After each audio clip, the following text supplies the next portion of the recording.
So, how many of you are good at asking for help? Because I think part of like an important and completely necessary part of running your own business is knowing who knows what you need to know.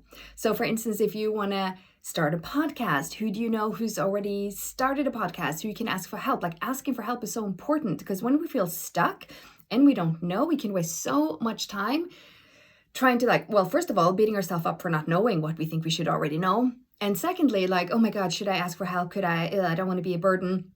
What will they think? And what if, there's so many hang-ups in asking for help. But in my experience, people like being asked because people like to be helpful.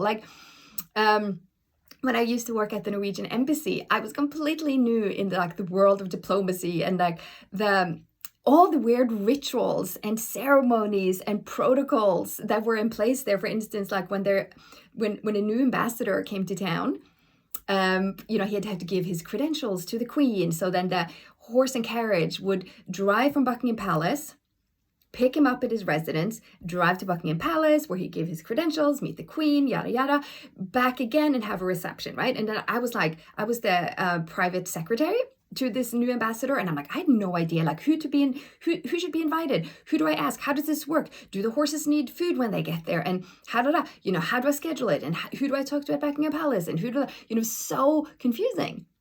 Yeah, of course it was, because I was new. So what I did is that I called the Swedish embassy and talked to my wonderful colleague Anna and said, hey, you've done this before, right? How does it work? She was so helpful.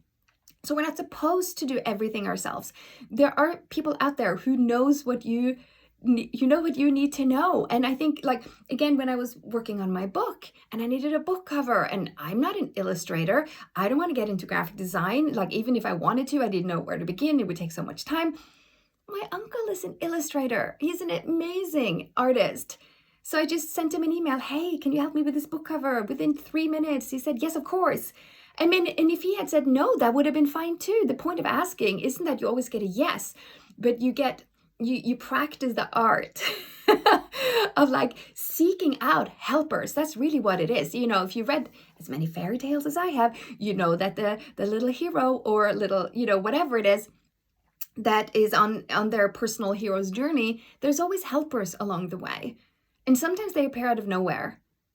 And sometimes you have to ask for help. So my point is, what do you need help with right now? Who can help you?